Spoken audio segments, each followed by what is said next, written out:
देख रहे हैं पूर्वांचल न्यूज 24 और मैं हूं आपके साथ ज्योति कनौजिया। ये नजर डालते हैं खबर की ओर। पीड़ित को नहीं मिल रहा न्याय, दर दर भटकने को है मजबूर। गाजीपुर मोहम्मदाबाद निवासी मौजा चकशाह उर्फ मलिकपुर, परगना मोहम्मदाबाद, जिला गाजीपुर का मूल निवासी है। लल्लू गुप्ता पुत्र राजपति गुप्ता की पैतृक जमीन को लेकर भाइयों से विवाद चलता चला आ रहा। लल्लू 3 भाई, बड़े भाई कल्लू व सबसे छोटे भाई मल्लू है। माँ बाप के मरने के बाद कल्लू ने अपने हिस्से की जमीन को बेच चुका था, लेकिन राजस्व कर्मियों की गलती से राजस्व अभिलेख में कल्लू का नाम दर्ज रह गया। इसी गलती का फायदा उठाकर कल्लू ने पुनः 13 मार्च 2023 को 0.56 हेक्टेयर का विक्रय पत्र राजकेर सिंह व वीरेंद्र कुशवाहा पुत्र रामसूरत कुशवाहा को लल्लू के मकान व दुकान की चौहद्दी देकर विक्रय कर दिया, जो शरीहन अवैधानिक था। जब इसकी जानकारी लल्लू को हुई तो उसने विक्रय पत्र को निरस्त करने हेतु सिविल जज सीनियर डिवीजन के यहाँ एक प्रार्थना पत्र दाखिल किया, जो अभी विचाराधीन है। लल्लू द्वारा नामांतरण के विरोध तहसीलदार के यहाँ आपत्ति दाखिल किया गया, जिसको तहसीलदार महोदय ने 5 अक्टूबर 2023 को आदेश से निरस्त भी कर दिया गया। रामकेर व वीरेंद्र कुशवाहा पुत्रगढ़ स्वर्गीय रामसूरत सिंह कुशवाहा निवासी ग्राम दाऊदपुर, परगना मोहम्मदाबाद द्वारा वैध दस्तावेज के आधार पर यह जानते हुए कि अब 130 स्थित मौजा चकशाह उर्फ मलिकपुरा में विक्रेता कल्लू के जमीन का अंश शेष नहीं रह गया। कल्लू को अपनी साजिश में करके जानबूझकर लल्लू की जमीन को हड़पने की नीयत से एक साजिश के तहत फर्जी दस्तावेज तैयार कर लल्लू के परिवार को बेदखल करके कब्जा कर लिया। इसके बाबत लल्लू थाना कोतवाली मोहम्मदाबाद में प्रार्थना पत्र के माध्यम से एफआईआर दर्ज करने गया, लेकिन लल्लू की रिपोर्ट तक दर्ज नहीं की गई। इसी प्रकरण को लेकर लल्लू के परिवार व रामकेर कुशवाहा, वीरेंद्र कुशवाहा, सचिन कुशवाहा के बीच कहा सुनी हुआ और मौके का फायदा उठाकर रामकेर कुशवाहा, वीरेंद्र कुशवाहा, सचिन कुशवाहा तथा दिनेश वर्मा के कुछ गुंडे लल्लू के परिवार को बुरी तरीके से पीटा, जिससे लल्लू, उनकी पत्नी व उसकी पुत्री दिव्या बुरी तरीके से घायल हो गई। लल्लू की पत्नी सुनीता को सर में गंभीर चोटें आई हैं, जो इलाज के दरमियान मोहम्मदाबाद से उन्हें गाजीपुर रेफर किया गया और जब स्थिति काबू से बाहर हो गई तब उन्हें गाजीपुर से वाराणसी के लिए रेफर कर दिया गया। यह जानकारी लल्लू की पत्नी व उनकी पुत्री दिव्या ने मीडिया को दी और उन्होंने यह भी बताया कि मारने वालों को अब तक गिरफ्तार नहीं किया गया। अगर इसी तरीके से प्रशासन की लापरवाही रही तो ऐसे लोगों का मन और भी दिन पर दिन बढ़ता चला जाएगा। ऐसे लोगों पर प्रशासन को सख्त से सख्त कार्रवाई करनी चाहिए, ताकि इस तरह का कार्य भविष्य में किसी के साथ नहीं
अपना परिचय बताइए। मेरा नाम दिव्या गुप्ता है। पिता का नाम? श्री लल्लू गुप्ता। कहाँ रहती है? मोहम्मदाबाद। आपके माता जी को चोट कैसे लगा? हमारे माता जी को चोट वाद विवाद के कारण लगा। किस तरह का वाद विवाद था? मेरे पिताजी अपने ही मतलब द्वार पे कुल्हाकुची कर रहे थे, तो सामने वाला जो बगलदार था वो आके पिताजी को डांटने लगा कि मतलब अपने औकात में रहो, औकात से बाहर मत जाओ।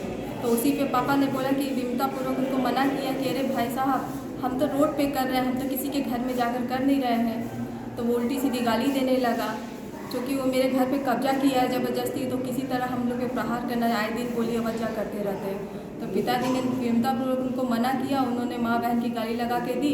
उसी पे पिताजी को उनका जो छोटा बेटा था वो मारने के लिए उठ गया लोहे की राड लेकर। उसी बीच बचाव में मम्मी दौड़ी, हम दौड़े, मेरे कपड़े साड़े फाड़ दिए गए, मैं प्राइवेट पार्ट पे मारा गया, मेरी माँ को सर पे लोहे के राड से मारा गया, जिससे उनका काफ़ी खून बहा। उनको तत्कालीन हम लोग लेकर थाने में आए रिपोर्ट दर्ज कराने के लिए, तो वहाँ हम लोग का सुना नहीं गया। 1 घंटे बाद कार्रवाई हुई। मेरी माँ का काफ़ी ब्लड बह चुका था। मारने वाले कौन कौन लोग नाम जानती हैं? हाँ, बताएं। रामकेयर सिंह कुशवाहा, उसका बेटा सचिन, वीरेंद्र सिंह कुशवाहा, उसका बेटा आदित्य, उसका नौकर, और कुछ दिनेश वर्मा के गुट के लोग थे। उसका नाम है, एक का नाम 5-6 लोग थे उसी में गुट में। गुड्डू शर्मा थे और गोपाल साव थे, संजीव वर्मा थे, काफ़ी लोग थे, मतलब 8-10 लोगों का गुट था। और कुछ लड़के, जो सचिन था उसके कुछ दोस्त थे। क्या कोई जमीनी विवाद भी चलती है क्या है आपके? हाँ, मेरे घर पे लोग कब्जा कर लिए ज़बरदस्ती। उसकी सुनवाई के लिए हम काफ़ी दौड़े थाने में, नया थाना नहीं सुना क्योंकि उसमें इन्वॉल्व दिनेश वर्मा हो गए थे। इस वजह से कोई सुनवाई नहीं हुई। हम सीएम हाउस तक, सीएम का लेटर लेकर गए थे गोरखपुर। वहाँ पे जब भी मेरा कागज़ यहाँ पे आता था तो हमारे थाने के जो धनानंद त्रिपाठी थे उस कागज़ को दबा दिया जाता था, उस पर कोई कार्रवाई नहीं की जाती थी। सीएम सर के तरफ से जो भी कागज़ आता था, हम 3 बार गए सीएम सर के पास, 2 बार उनको बाई हैंड लेटर दिए हैं, और जब आया है मेरा लेटर थाने में ही रिपोर्ट लगाकर भेज दिया जाता था। अब आप क्या चाहती हैं? मेरा घर हमको वापस मिले, और जो हम लोग के पास प्रहार हुआ है, हम लोग को जान से मारने की कोशिश हर समय की जाती है, उन लोगों के पास सख्त कार्रवाई की जाए। थाने में रिपोर्ट करने के बाद भी उन लोगों की कोई कार्रवाई नहीं है, खुलेआम घूम रहे हैं लोग। धन्यवाद। इस खबर में बस इतना ही। बने रहे पूर्वांचल न्यूज़ 24 के साथ।